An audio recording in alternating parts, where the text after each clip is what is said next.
We gotta streamline these ideas. We need Grammarly. I've got your back. 이해를 할 때 너무 에너지가 들 때는 이해를 보류하라는 거예요. 하고 다른 길이 있다는 거예요. 일단 사용을 해보라는 거예요. 사용을 먼저 하다 보면 우리 근육이 알아버려요.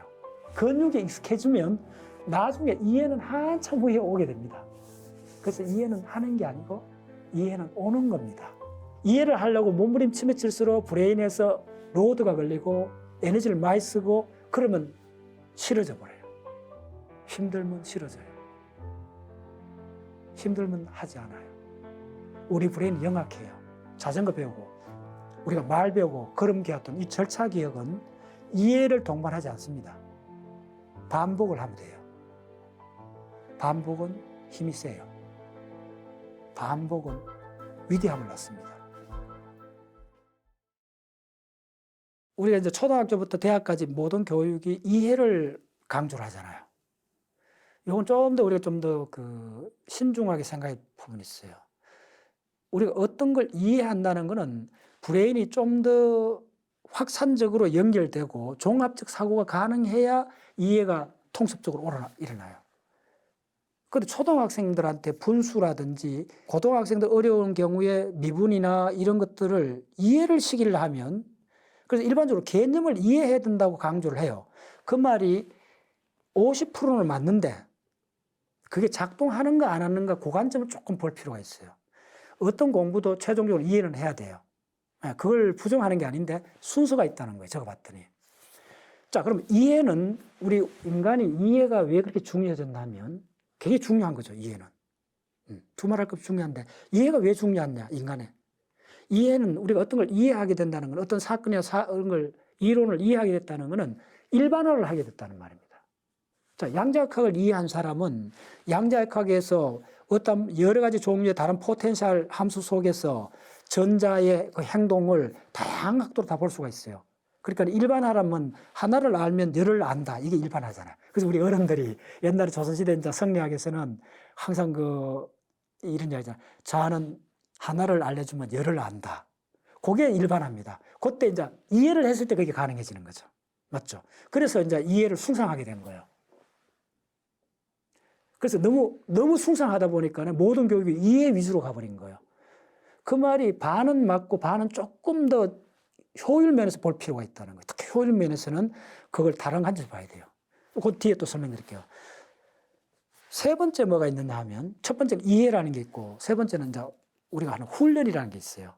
자, 훈련은 어디서 많이 하느냐 하면 훈련은 소방대원들, 유격대원들, 자, 군에 가면 훈련을 많이 해요. 훈련은 여러분들 예를 들면 고등학교 공부했는 걸 훈련이라 안 부르죠. 대학교에서 고소 간 걸 훈련이라 안 부르죠. 훈련이라는 말을 언제 쓰느냐 하면 논산훈련소 신병훈련, 도예가들이 훈련하고 그러니까 군인들이 특정한 임무를 하기 위해서 훈련을 해요. 그 공통점은 뭐냐 하면 특정한 임무를 하는데 왜 훈련을 해야 되느냐 하면 이 훈련의 핵심은 사고 과정이 들어가면 안 된다는 거예요. 훈련은 이해하고 반대입니다. 이해해서 훈련하는 게 아닙니다. 근데 이게 중요한 게, 9.11 테러, 쌍둥이 빌딩이 무너지고 나서 이제 이 전 세계 위급한 상황에서 우리의 목숨을 구하는 가장 중요한 메커니즘은 뭐냐. 이거 이제 심리학자들 많이 연구했죠. 이건 답이 있는 문제입니다. 위급 상황, 목숨이 위태로운 위급 상황에서는 위험한 게 너무 생각을 많이 하면 위험합니다. 불이 난 건물 속에서. 이럴 때는 정해진 매뉴얼대로 무의식적으로 행동하면 됩니다. 그걸 무의식적 행동을 근육이 기억하도록 심어놓는 과정을 훈련이라고 그래요. 근데 훈련은 위기 상황이 굉장히 파워풀해요. 파워풀뿐 아니라 위기 상황이 아닐 때도 훈련은 전문가를 만들어줘요. 흔히 달인 있죠. 달인이라는 거 보셨죠, 프로. 그 프로를 제가 굉장히 좋아해요. 타자를 하든지, 이렇게 무를 썰든지, 우편물을 착착 분류하든지, 달인들 나오잖아요. 그건 참 제가 넉넉히 볼 때가 많은데, 이게 이제 훈련의 결과거든요. 그 달인들이 생각을 안 하는 겁니다, 훈련은. 네. 그리고 훈련은 좀 나쁜 의미에서는 또 중독으로 빠져요. 그래서 우리가 하는 인간의 정신작용은 다 좋은 것이 아닙니다. 이해가 굉장히 좋다고 느꼈는데, 물론 좋은 부분이 굉장히 많아요. 근데 그걸 정확하게 이렇게 상황에 맞춰서 봐요. 나이에 따라서.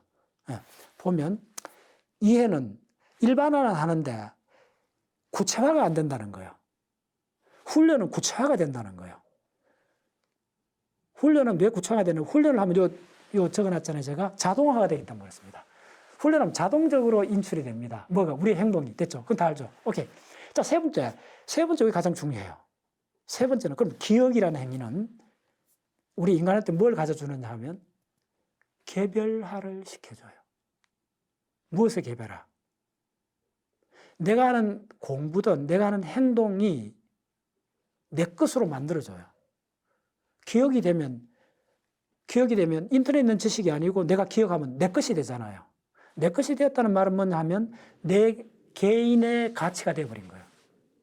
그래서 아까 중요한 이야기를 했어요. 인터넷에 유포되는 정보가 몇 년에 2배 이상 늘어났는데 왜 우리 인간의 지식은 그렇게 늘어나지 않았는가? 그러면 이렇게 이야기를 해요. 대부분 사람들이. 야, 그거 구글에서 넘쳐나는 지식을 그 힘들고 왜 머릿속에 집어넣느냐? 톡톡 치면 다 나오는데, 스마트폰 눌리면 다 나오는데. 그 말이 반은 맞고 반은 틀렸어요. 맞아요. 누르면 나와요. 그리고 지하철 누구나 다 눌러갖고 정보를 찾죠. 근데 그렇게 찾은 정보는 쓰고 버리는 정보고 내 감정하고 링크되는 정보가 아니에요.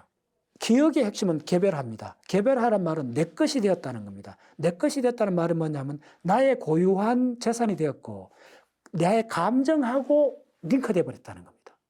자, 내 감정하고 링크됐을 때, 기억이 감정하고 링크돼 버렸을 때 나는 그 기억을 바탕으로 뭐 되고 싶은 것이 있는 겁니다. 우리는 동물이잖아요. 동물은 움직이는 겁니다.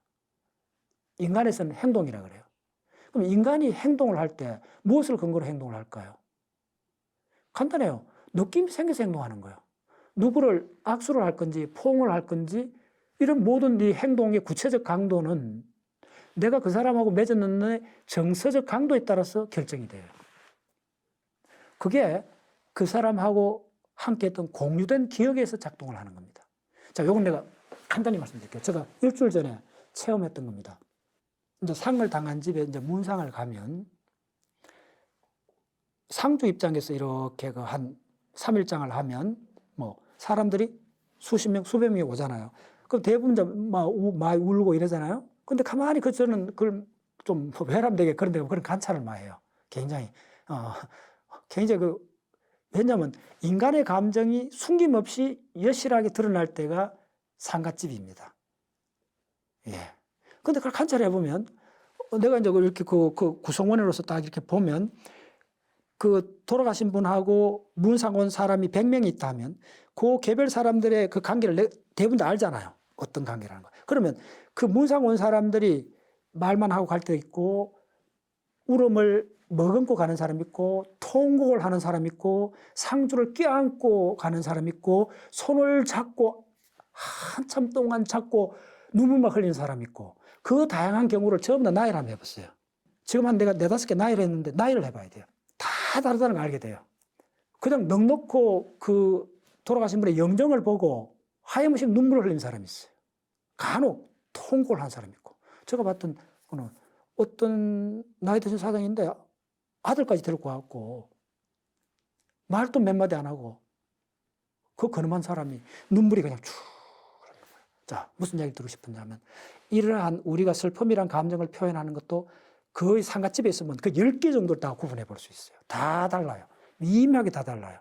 그 다른 정도를 그 돌아가신 분하고 그 기억 관계로 딱 매칭해 보면 전부 다 맥락적으로 딱 맞게 돼 있어요. 자, 상갓집에서 우리가 표현한 것은 감정이죠. 슬픔이란 감정이죠.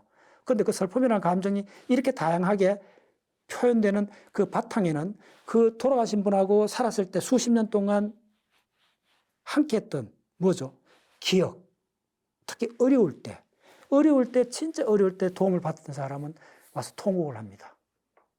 그런데 아들이라도 아버지가 돌아가도 통곡을 못할 수가 있어요. 그 사람이 불효 자식이 있다면 그런 게 아니고 기억이 없어서 그런 거예요. 저는 브레인을 이렇게 공부를 하면서 하면 할수록 명확해지는 게 이 기억이란 문제가 우리가 뭐 시험 점수를 잘 먹고 공부를 빨리 해서 필요한 그거는 최근에 생긴 문제고 일이고 기억이야말로 인간 존재 그 자체라는 걸 깨닫게 된 겁니다. 그래서 지금의 그 이 학습법에서 기억을 등한시하잖아요. 인터넷에 다 있는데 왜 우리가 기억해?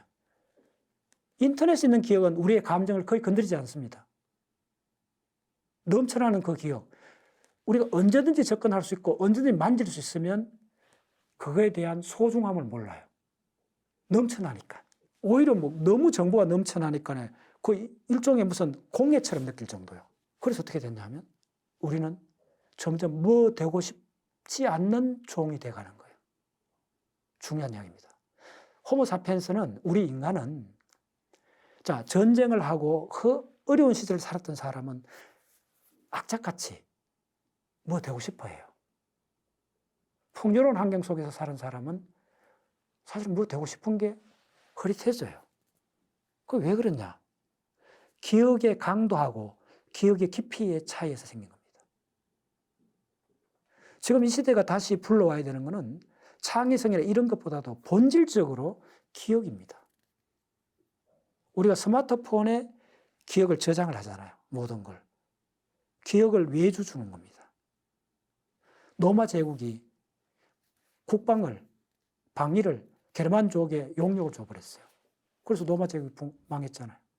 기억을 바깥에 PC나 스마트폰에 기억을 저장하기 시작하면 우리 브레인은 별로 할 일이 없어져요. 할 일이 없어지면 뭐 되고 싶지가 않아요. 제가 전국 다니면서 기억을 강조하는 이유는 일부 좀 제가 어떤 측면에서 자세히 설명을 안 하고 이야기하다 보니까 뭐 주입식 암기 교육을 너무 저 사람이 강조를 한다 이래갖고 조금 다른 시선으로 보는 수도 있어요. 근데 제가 기억을 강조하는 근본적 이유는 뭐냐면 공부를 잘하기 위해서 창의적으로 되기 위해서 이런 거하고 개를 달리하는 겁니다. 우리는 제대로 감정을 느끼는 인간이 되자는 겁니다. 우리가 이 브레인 안에 이성을 담당하고 뭐 논리적 계산을 하고 이런 영역은 없어요. 근데 분명히 있는 영역은 감정을 처리하는 영역이 있습니다. 어마어마하게 많아요. 브레인 안에 있는 림빅 시스템이라는 게 있는데 우리가 아는 해마, 편도체, 그 다음에 전대상해, 후대상해, 뭐 이 안에 이만한 덩어리입니다. 브레인 안에 이만한 덩어리가 거의 다 감정하고 링크되어 있어요. 그걸 1930년도에 파페체라는 사람이 고양이에서 그 감정을 일으키는 회로를 찾다가 발견했는데 1930년도입니다. 저 책에 상세하게 설명해놨어요.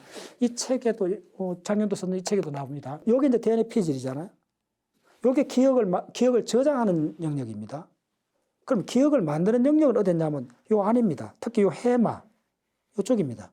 그래서 기억이 중요하냐 안 하냐는 넌센스 같은 이야기예요. 왜냐하면 브레인을 보면 브레인 안에 그 대부분이 기억하고 있는 게 있어요.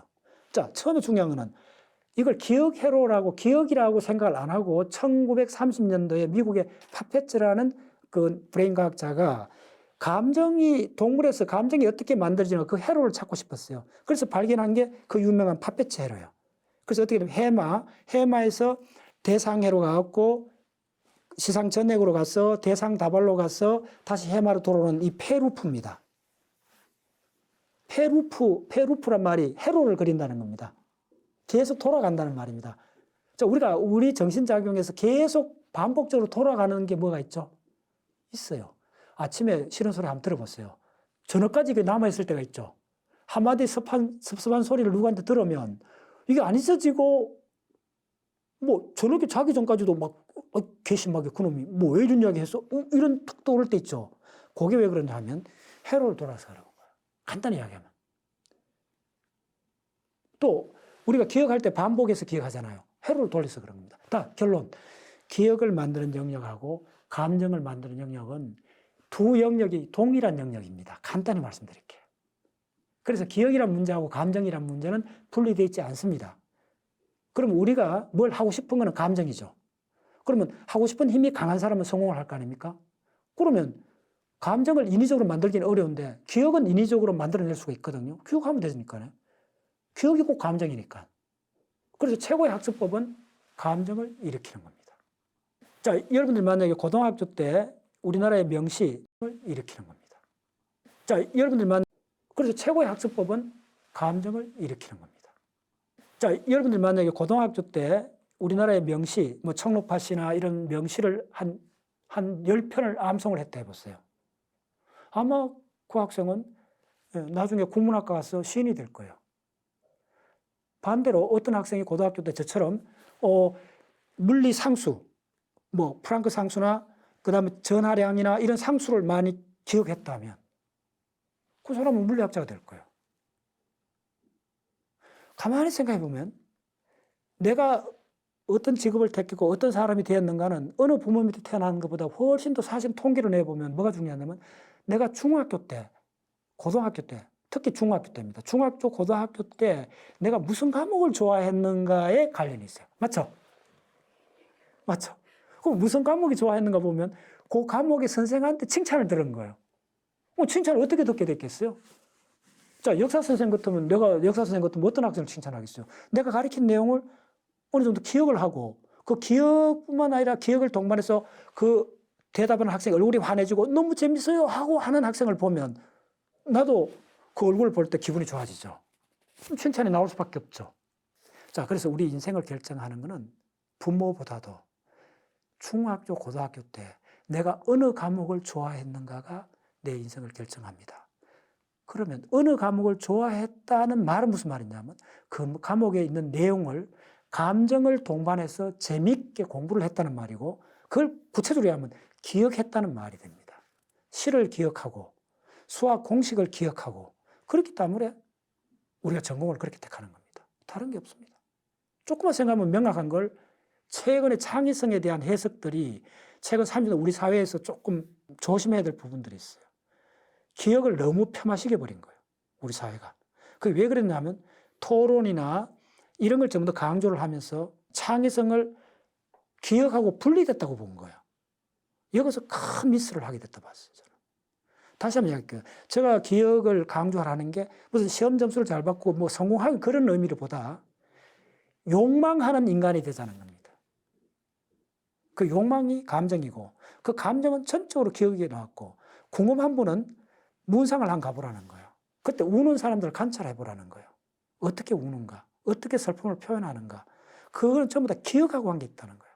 특히 어려운 시절에 자기를 도와준 사람이 돌아가시면 진짜 서글프게 울어요. 그런데 가까운 친척이라 해도 부모라 해도 함께 한 기억이 거의 없으면 울고 싶어도 힘들어져요. 이건 참 아이러니예요. 울고 싶어도 안 울어져요. 그런데 우리가 키우는 반려견은 얼마나 많은 기억을 함께 해요, 요즘에. 침대도 같이 자고 하루 종일 같이 있으니까 반려견을 죽으면 그렇게 슬퍼할 수 있어요. 이해됐죠, 이제? 이거 황당한 사건이 막 벌어지고 있는 거예요. 반려견이 죽으면 이렇게 슬픈데 그 모든 뿌리가 어디냐면 기억입니다. 그래서 제가 기억을 강조하는 이유는 감정 때문에 그렇습니다. 다시 한번 혹시 저에 대한 기억의 이론, 그 창의성 관계를 다른 유튜브를 보신 분들 중에 다시 한번 제가 강조할게요. 제가 기억을 강조하는 것은 기억이 곧 감정이기 때문에 그렇습니다. 그럼 감정은 왜 중요하냐? 감정은 우리의 존재에 우리가 하는 행동을 결정하기 때문에 그렇습니다. 우리는 어떻게 행동하는가? 내가 느낌 따라 행동하는 거죠. 너무나 간단한 이 연결고리를 우리가 지난 30년 동안 이걸 버려버린 거예요. 그리고 이제 요수 나처럼 기억은 왜 감정을 만들어주느냐? 그런데 개별화된다 그랬잖아요. 이거는 내 기억이지. 당신 기억이 아니라 제3자의 기억이 아니라는 거예요. 그 기억은 고유한 그 사람의 거라는 거예요. 그 사람의 고유한 브레인 속으로 집어넣고 브레인 속에 각인이 돼야만이 그 사람을 감정을 울려주는 겁니다.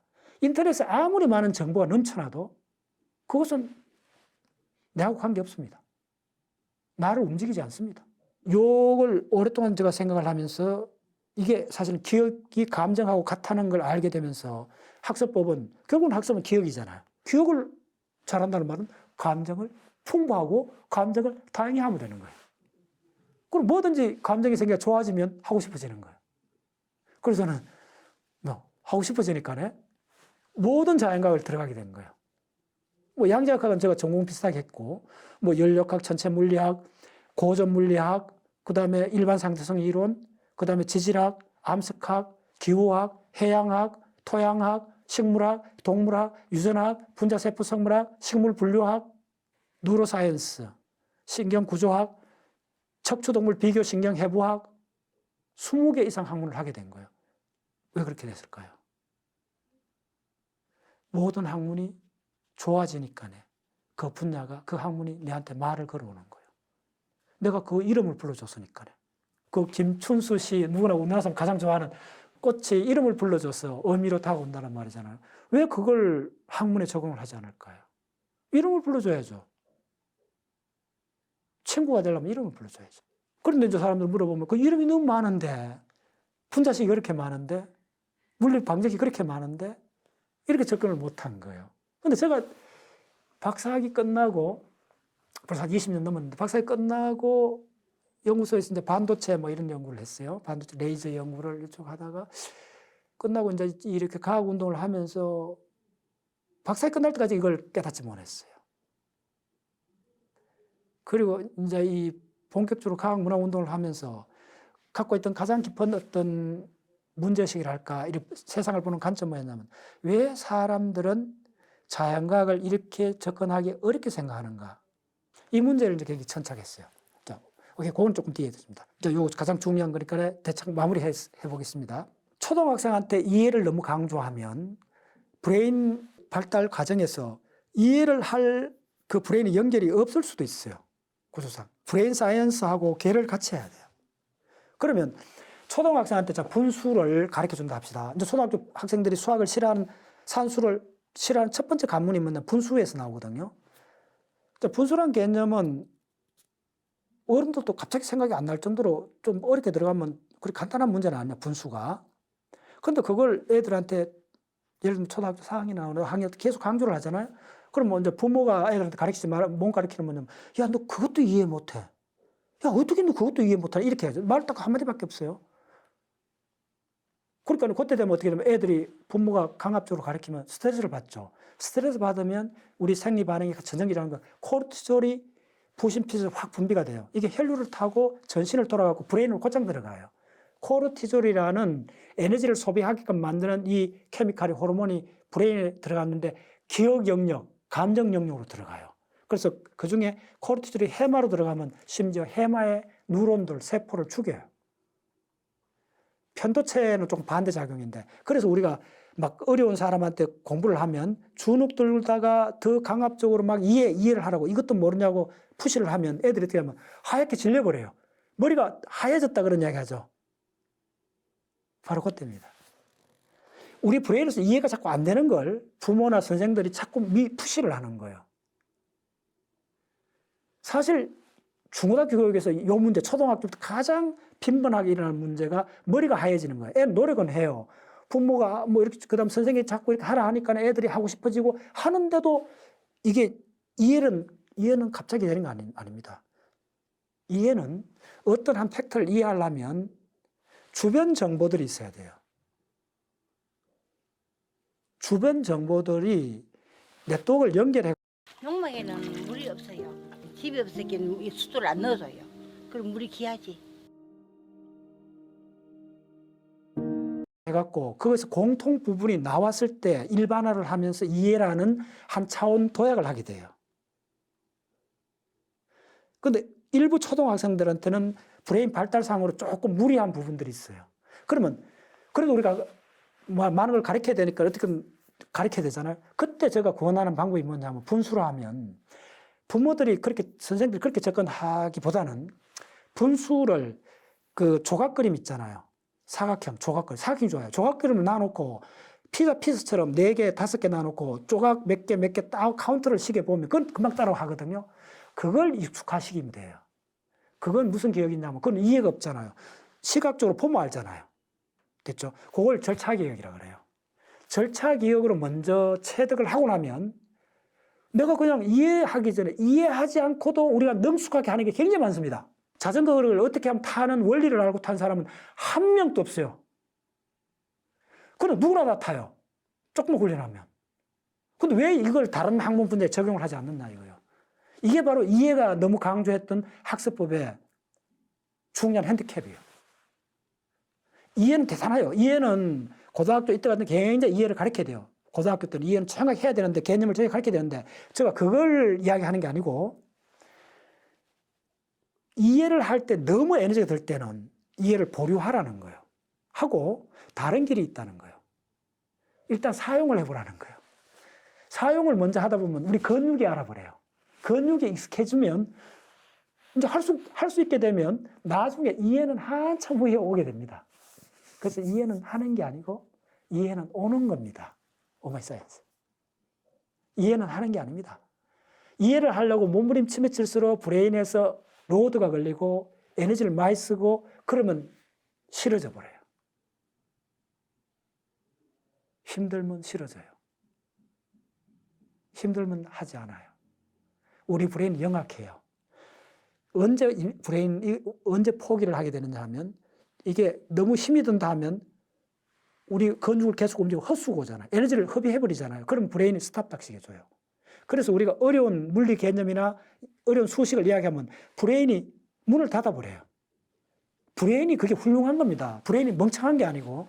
왜냐하면 그걸 이해하려고 그 순간에 그 상태에서 계속 무리하면 염증 반응, 싫어하는 게 생겨버려요.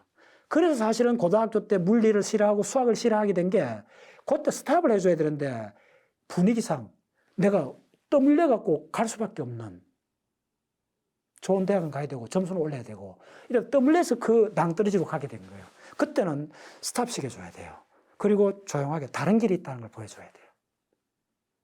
다른 길이 근육이 하는 길이 있어요.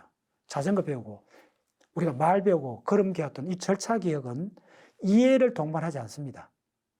반복을 하면 돼요. 반복은 힘이 세요. 반복은 위대함을 낳습니다. 반복은 위대함을 낳아요. 그래서 물리학이든 수학이든 딱 이해가 안 되는 부분에 오면 브레인을 써갖고 이해를 하려 하지 말고 몸으로 갖고 이해하려고 방향을 바꿔야 돼요. 절차기억으로. 이게 중요한 학습 방법입니다. 그래서 훈련은 아까 나왔죠. 훈련은 자동화를 통해 갖고 자동화가 되면 최고의 효율이 일어납니다. 자동화가 되면 최고의 효율이 일어나고 가장 짧은 시간에 목표에 도달하게 됩니다. 그런데 또 이 훈련 자동화에도 90% 좋은 점이 있는데 10% 주의해야 될 점이 있어요. 그래서 자동화가 계속 반복이 되면 뭐가 되느냐 하면 경력자가 돼요. 요건 제가 이렇게 뭐냐 하면 우리가 우리나라에서 직장에 30년 뭐 20년 지나면 그 사람들이 다 전문가가 됐을까요? 전문가는 함부로 이렇게 안 붙여주잖아요. 내가 세무 전문가다. 뭐 이렇게 안 하잖아요. 대부분 직장 뭐 정년 퇴임할 때쯤 되면 그걸 고경력자라 그러죠. 그래서 자동화에만 머물면 고경력자의 함정에 빠져요. 그래서 전문가가 되려면 한 단계 도약하려면 그러면 뭐냐면 자동화를 일시 스탑을 해줘야 돼요. 자동화 반응이 항상 일어나기 때문에 습관화되면 자동화 반응을 스탑해야 될 때는 언제냐면 자동화 반응이 해결하지 못한 고차원의 문제를 만나게 돼요. 지금 코로나든지 IMF든지 우리가 예기치 않은 어떤 문제를 만나면 이전의 방법이 통용이 안 돼요. 그럼 이전의 방법에 자동화된 방법을 스탑시켜줘야 돼요. 그리고 제3의 길을 모색해야 돼요. 그래서 도약을 전프를 하는 겁니다. 자, 됐죠. 예, 그래서 자, 요까지 했는 거 대칭화, 모듈화, 순수화, 그 다음에 이해는 일반화하고 기억은 개별화하고 훈련은 자동화한다. 자동화한다. 순수화, 그 다음에 이해는 일반화하고 기억은 개별화하고 훈련은 자동화한다.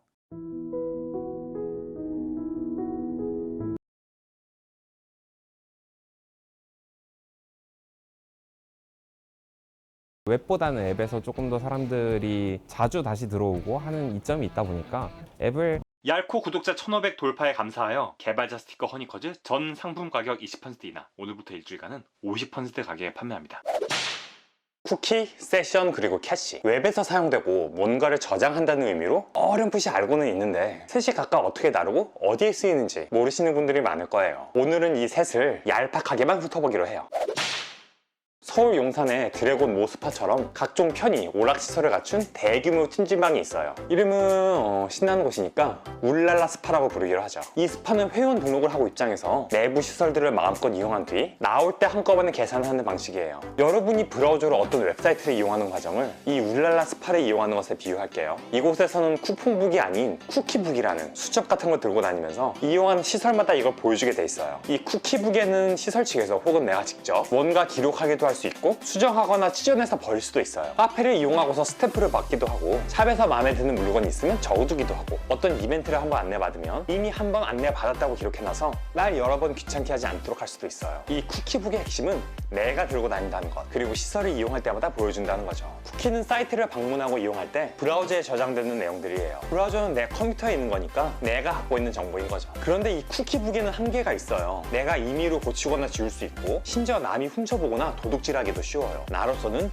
민감하거나 중요한 정보를 쿠키북에 적어서 다니기는 불안하겠죠. 스파 측에서도 이 손님이 식당에서 뭐 시켜 먹었으니까 스파 마치고 나가실 때 얼마 내야 한다는 내용을 손님의 쿠키북에다가 적어주려 하진 않을 거예요. 비싼 거 사 먹은 다음 그 내역 찢어내서 결제 안 하고 가려는 손님들이 있을 테니까요. 내가 들고 다니는 쿠키북이 아니라 스파 측에서 보관하고 관리해야 하는 정보들이 있다는 거죠. 울랄라 스파에는 울랄라 카페, 울랄라 오락실, 울랄라 네일샵 등등등의 시설들도 있고 스파를 이용하는 이용자들의 중요 정보들을 총괄하는 곳으로 울랄라 세션이 있어요. 내가 스파에 입장하면 울랄라 세션에서 그때그때 생성되는 바코드를 내 쿠키북에 하나 찍어줘요. 내가 스파를 돌아다니면서 시설들을 이용할 때 이 고객은 회원으로 확인되어 입장해 있다, 어디서 얼마짜리 서비스를 이용했다, 귀중품은 어디 보관되어 있다 등등 쿠키북에다 저장하기 곤란한 정보들은 이 울랄라 세션에서 관리해주고 그 정보들이 각각 누구의 것인지는 이 바코드로 구분이 되는 거죠. 세션을 사용하는 서비스에 접속하면 서버에서는 사용자를 구분하기 위한 기한이 짧은 임시키 하나를 브라우저에 보내서 쿠키로 저장해요. 얄콜한 사용자가 사이트 안에 페이지들을 돌아다닐 때 이 사용자의 중요한 정보들은 이 서버의 메모리나 데이터베이스에 저장되죠. 브라우저가 이 사이트의 페이지들에 접속할 때마다 HTTP 요청에 이 키가 담긴 쿠키를 실어서 전송하고 서버는 그 키를 보고 아 얘는 얄코구나 인식해서 얄코의 정보들을 가공해서 응답으로 보내주는 거예요. 여러분이 네이버에 한번 로그인한 다음 네이버의 다른 페이지들을 이용할 때마다 새로 로그인할 필요가 없는 건 쿠키와 세션의 조합으로 여러분의 컴퓨터에서 네이버에 로그인해 있다는 걸 네이버 서버가 인지하고 있기 때문이에요. 여기를 눌러서 네이버에 속한 모든 쿠키를 지우고 새로 고침을 누르면 네이버 로그인이 해제되어 있죠. 서버에서는 세션에 저의 로그인 정보를 갖고 있지만 그게 제 거란 걸 증명할 세션 아이디가 제 쿠키 보관하면서 지워졌기 때문이에요. 이제 쿠키와 세션이 각각 어디에 쓰일지 감이 잡히시죠? 쿠키는 로그인 창의 아이디 부분을 자동 완성하거나 공지 메시지를 하루 안 보게 하거나 쇼핑몰 사이트에서 로그인 안 한 상태로 물건을 장바구니에 담는 등 사용자의 편의를 위하되 지워지거나 조작되거나 가로채이더라도 큰 일은 없을 그런 수준의 정보들을 브라우저에 저장하는 데 사용돼요. 그리고 사용자나 다른 누군가에게 노출되어서는 안 되는 서비스 제공자가 직접 관리해야 하는 내용들은 세션으로 서버 안에서 다뤄지는 거죠. 웹 개발자들은 사이트를 만들 때 이 정보는 쿠키에 저장할지 세션에 저장할지 적절한 판단을 내릴 수 있어야 해요. 쿠키로 노출시켜서는 안 될 정보들이 있고 그렇다고 세션을 남발하면 접속자가 많을 때 서버에 부하가 걸리니까요. 다시 울랄라 스파로 돌아가 볼까요? 문어발 기업인 울랄라 그룹은 신발 판매 사업에도 진출했어요. 그래서 ABC 마트를 적당히 베낀 OK 마트를 울랄라 스파 쇼핑 섹션에 개전했죠. 손님이 거기 방문해서 신발을 고르는데 어떤 운동화 하나가 마음에 들어서 직원한테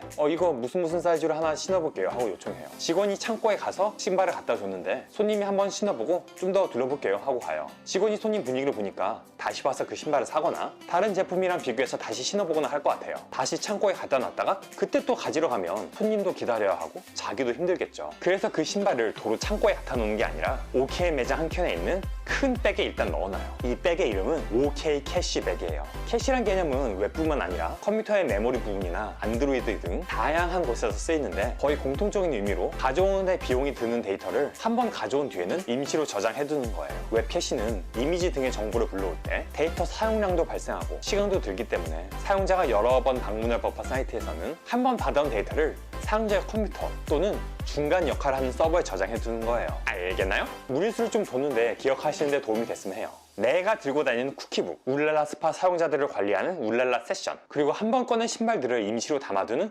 OK 캐시백, 쿠키와 세션으로 어떻게 로그인 등 사용자 관리 시스템이 돌아가는지도 언제 이후 영상에서 다뤄보도록 할게요. 잘못되었거나 미흡한 설명들은 댓글로 지적 부탁드리고요. 오늘도 즐거워하세요.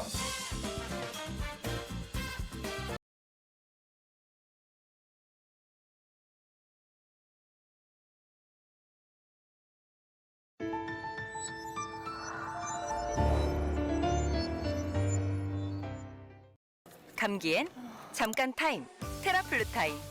효과 빠른 감기약 테라플루. 쇼파에서 눈 감고 듣는 얄코 라디오. 오늘은 웹서버와 관련 주제들을 알아보겠습니다. 저는 얄팍한 개발자 얄코. 미친 토끼 미토예요. 얄코 씨가 옛날에 서버라는 거 알려주는 영상에서 서버가 컴퓨터라고 했잖아요. 컴퓨터, 하드웨어, 물리적인 기계. 네, 정확히 말하자면 역할의 개념이라고 했었죠. 같은 컴퓨터도 서비스를 해주느냐, 제공받느냐에 따라 서버와 클라이언트로 나뉜다고요. 그럼 이 웹서버는 뭐예요? 이것도 무슨 기계인 거인 거예요? 서버란 말이 다른 의미로도 사용되는데 어떤 컴퓨터로 하여금 서버 역할을 하도록 해주는 소프트웨어를 무슨 서버라고 부르기도 해요. 그래서 백엔드 개발자가 서버를 개발한다고 하잖아요. 이 웹서버도 소프트웨어의 개념이에요. 아파치랑 엔진X가 대표적인 제품이죠. 그럼 웹서버니까 이 컴퓨터를 서버들 중에서도 웹사이트를 제공하는 서버로 만들어주는 뭐 그런 서비스겠네요? 그렇죠. 자, 웹사이트가 서비스 될 때 필요한 것들이 뭐가 있죠? 웹사이트는 브라우저에서 돌아가는 거잖아요. 브라우저. 크롬이나 사파리나 파이어폭스, 엣지 같은 거요. 그 브라우저가 읽을 수 있는 파일들, HTML, CSS, 자바스크립트 파일들이랑 각종 이미지, 기타 여러 데이터들을 갖다가 서버에서 사용자의 컴퓨터로다가 보내줄 수 있어야죠. 맞아요. 이 파일들은 원래 서버 컴퓨터에 저장돼 있죠. 이 서버에 특정 폴더, 디렉토리에 이것들을 넣어두면 이 폴더를 외부에서 접근 가능하도록 개방해서 서버에 지정된 웹사이트 주소로 접속하면 이것들을 받아갈 수 있도록 하는 것이 이 웹서버의 기본적인 역할 중 하나예요. 그럼 이 웹서버라는 프로그램들 아파치랑 이건 또 어떻게 읽어? NGNIX, 느그인X예요? 엔진X예요, 엔진X. 그리고 이건 잘 못 들어본 건데 IIS? IIS는 윈도우 서버에서 쓰이는 거라 생소하죠. 이 아파치, 엔진X, IIS 등이 대표적인 웹서버예요. 윈도우로 서버를 돌리는 게 아닌 이상은 아파치랑 엔진X 둘 중 하나를 접하게 될 거고요. 그럼 이 프로그램들로 서버 컴퓨터에 있는 어떤 폴더를 개방을 해가지고다가 거기에 들어있는 HTML 등의 파일들로 웹사이트를 제공할 수 있는 거네요. 서버에 정해진 사이트 주소로 접속을 하면 그 파일들을 꺼내가서 웹사이트를 띄우게끔. 근데 이렇게 되면 이건 정적 웹이잖아요. 맞아요. 전에 정적 웹과 동적 웹 영상에서 다뤘었는데 정적 웹은 블로그 페이지나 회사 소개 페이지처럼 그 안의 내용들이 바뀔 일이 없는 웹페이지를 고정된 HTML, CSS, 자바스크립트로 제공하는 말하자면 완제품들을 갖다 놓은 편의점 진열대라고 했었죠. 반면에 동적 웹이라는 거는 게시판 페이지처럼 항상 같은 내용이 뜨는 게 아닌 사이트들인 것인 거죠. 누가 새로 글을 올리거나 댓글 달면 사이트 내용이 바뀌니까 고정된 HTML 파일을 진열해서 제공할 수 있는 거가 아니잖아요. 데이터베이스에 있는 데이터들이나 뭐 그런 변수들에 따라서 사용자가 접속할 때마다 그때그때 페이지 내용이 만들어져 가지고 와지는 거죠. 이거는 요리사가 바로바로 음식을 만들어주는 식당 같은 거랬고요.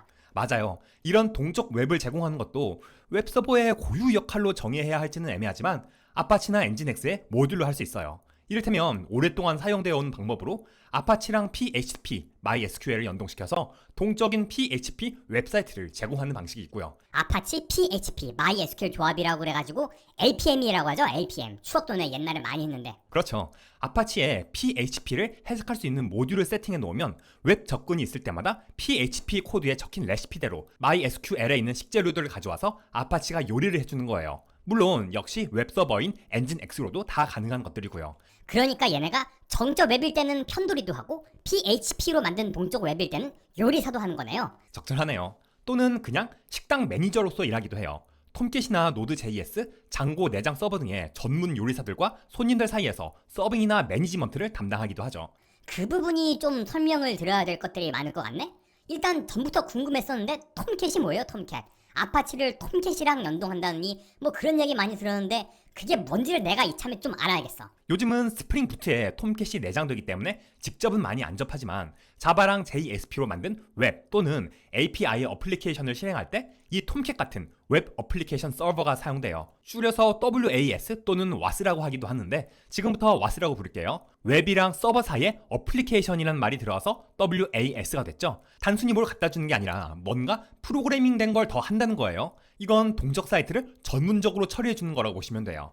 아파치나 엔진X 같은 웹서버도 PHP 같은 분식 종류는 요리할 수 있지만 스프링 같은 고급 한정식이나 일식으로 넘어가면 톰캣 같은 전문 요리사 와스의 손을 빌려야 하는 거죠. 자바 바이트 코드로 컴파일되는 언어들에 쓰이는 걸로 가장 흔히 사용되는 톰캣이나 제티, 언더토우 등이 있고요. 톰캣을 사용하는 방법을 짧게 설명하자면 스프링으로 코딩한 웹앱을 WAR 파일로 빌드하면 그 안에 점 클래스 파일들이랑 JSP, 이미지, CSS, 자바스크립트 파일 등이 압축돼 있어요. 톰캣을 다운받아 보면 여러 폴더들과 파일들이 들어있는 하나의 폴더로 되어 있는데 그중 특정 폴더에 방금 말한 WAR 파일을 넣고 명령어를 실행하면 스프링 서비스가 톰캣을 사용해서 돌게 되는 거예요.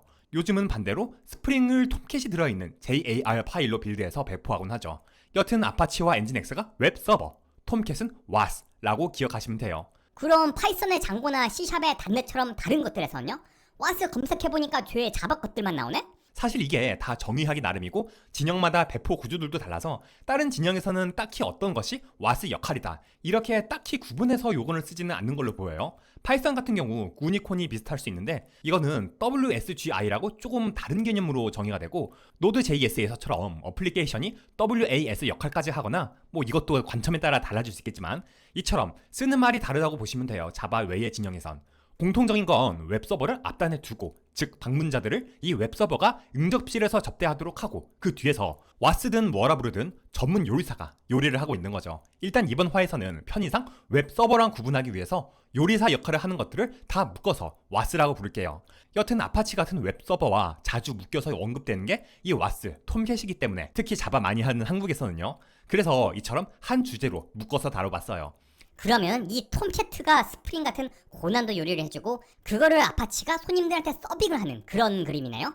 그렇죠. 사실 톰캣 등의 와스들도 방문자들에게 직접 동적으로 요리해내는 웹을 서빙해서 갖다 줄 수도 있고 진열되어 있는 정적 리소스들을 건네주는 일도 할 수는 있어요. 아파치 없이 톰캣만으로도 웹사이트를 제공할 수는 있다는 거죠. 그런데 그렇게 안 하는 이유가 있다는 거 아니에요? 듣기로는 톰캣이 정적 요소를 넘겨주는 편돌이 일에 좀 느려서 아파치가 그걸 대신 해준다 그러던데 맞는 말이에요?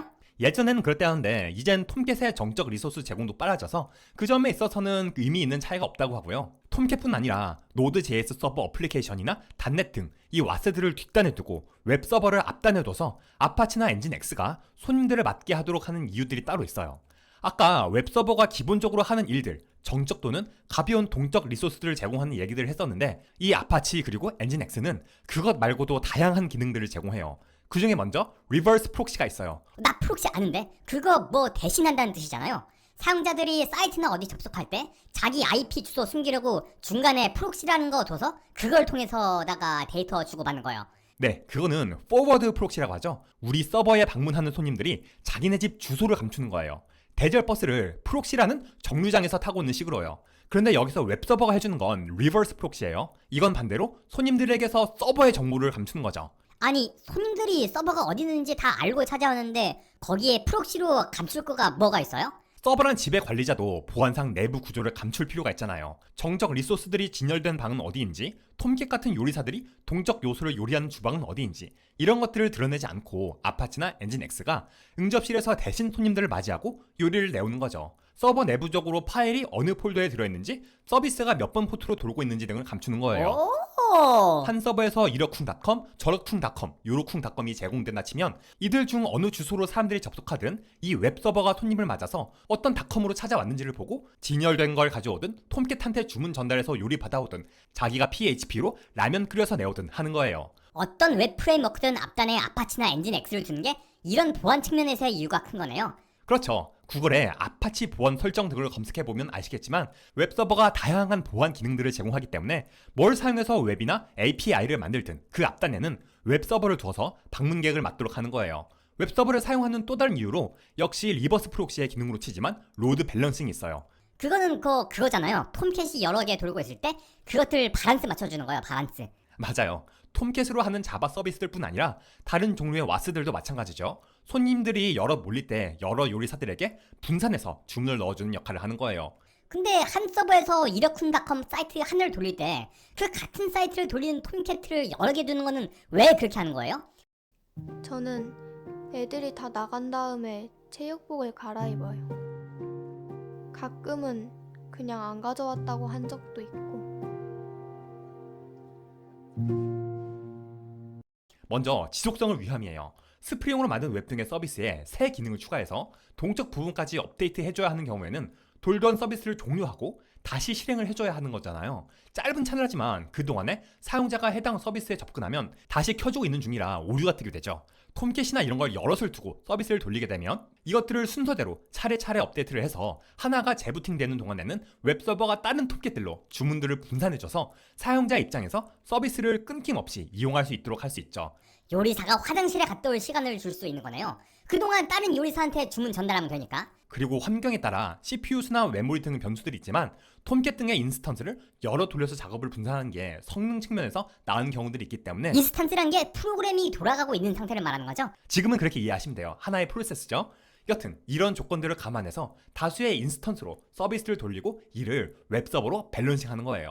웹서버의 또 다른 중요 기능으로 캐싱이 있어요. 캐싱은 한 번 꺼내온 것들을 다시 힘들게 안 꺼내도 되게끔 어디 가까운 데 따로 모아두는 거죠? 네, 여기서 말하는 캐싱은 리버스 프록시의 캐시인데요. 아까 말하는 포워드 프록시의 캐싱 기능이 사용자 관점에서 한 번 받아온 이미지 등 정적 파일이 사용자와 서버 사이에 있는 프록시 서버란 곳 정류장 수화물 센터에 쌓였다가 다음 요청 때 서버까지 다시 찾아갈 필요 없이 바로 받아지는 거라면 웹서버가 리버스 프록시로서 제공하는 이 캐시는 서버 단서의 캐시예요. 서버로 찾아오는 손님들이 자주 반복적으로 찾을 만한 리소스들을 응접실에 쌓아뒀다가 바로 건네주는 거죠. 어느 쪽이든 사용자 입장에서 빨라지는 건 마찬가지예요. 이 외에도 웹서버는 수많은 모듈들을 사용해서 뒷단 와스들이 정상 작동하는지 주기적으로 해설 체크를 하는 등 서비스를 안정적이고 안전하게 돌리기 위한 다양한 기능들을 제공합니다. 오라, 그러니까 정리를 하자면 이 웹서버와 와스의 역할이 겹치는 부분도 있지만은 각자가 특화된 부분들을 활용해 가지고다가 보안이랑 운영 같은 거를 더 잘하는 웹서버가 응접실에서 손님을 직접 상대하고 와스나 다른 비슷한 어플리케이션들은 뒤에서 동적 요소들을 만들어내는데 집중을 하는 거네요. 그럼 이 웹서버 중에 아파치랑 이 엔진X가 있다고 그랬는데 이 둘은 그러면 어떻게 다른 거예요? 아무거나 갖다 쓰면 되나? 아파치가 오래전부터 널리 사용되어 오던 거고 엔진X가 등장한 이후 아파치의 점유율을 따라잡는 추세인데요. 이 둘은 작동 방식에 있어 근본적인 차이가 있어요. 아파치는 다중 프로세스, 엔진X는 이벤트로 일을 처리한다는 거예요. 먼저 아파치는 NPM, 멀티 프로세스 모듈 방식으로 일하는데요. 손님이 올 때마다 프로세스를 새로 생성하는 방식이 있고 한 프로세스 안에서 스레드를 새로 생성하는 방식이 있어요. 이 프로세스와 스레드는 얄코씨의 예전 영상에서 찾아볼 수 있죠. NPM 프리포크, 즉 손님마다 프로세스를 두는 방식은 말하자면 손님이 새로 올 때마다 상담 탭을 따로 가져와서 앉히는 거예요. 그리고 이 탭을 계속 돌아다니면서 여러 손님들을 동시에 상대하는 거죠. 한편 NPM 워커, 한 프로세스에서 손님마다 스레드를 생성한다는 건 가로로 길다란 테이블을 하나 두고 손님이 올 때마다 나란히 앉힌 다음 역시 좌우로 돌아다니면서 동시에 업무를 처리해드리는 거예요. A 손님 무슨 일로 오셨어요? B 손님 이거 작성해주세요. C 손님 아직 쏘고 계시는구나. D 손님 다 하셨으면 여기 사인해주시고요. 두 번째 방식이 그나마 낫겠지만 둘 다 이리저리 계속 돌아다니라고 힘을 아주 그냥 엄청 빼겠는데요? 이 자리들이 또 다 메모리잖아요. 컨테스트 스위칭이라고 하죠. 프로세스나 스레드가 이거 하다 저거 하러 가는 거. 맞아요. 때문에 이 방식은 컴퓨터 자원을 많이 소모하죠. 반면 엔진X의 이벤트 드리븐 방식을 비유하자면 작은 데스크 하나만 두고 손님들을 한 줄로 쭉 세우는 거예요. 그리고 다음 손님이 오는 대로 업무별로 집중해서 일을 처리하는 거죠. A 손님 어떻게 오셨어요? 이거 작성해 주시고 맨 뒤로 서주세요. 다음 손님. 이건 컴퓨터의 부담이 덜하겠네요. 성능으로는 엔진X가 더 낫겠는데요? 맞아요. 이를 보완하기 위해 아파치도 이벤트 방식을 추가했죠. 여튼 그래서 성능과 가벼움을 중요시하는 서비스에는 엔진X, 그리고 다양하고 검증된 기능들을 필요로 하는 곳에서는 오랜 기능이 사용되며 안정성을 갖춰온 아파치를 사용해요. 자, 오늘 이렇게 웹서버와 와스 개념을 비교해보면서 아파치와 엔진X, 톰캣 등의 소프트웨어들도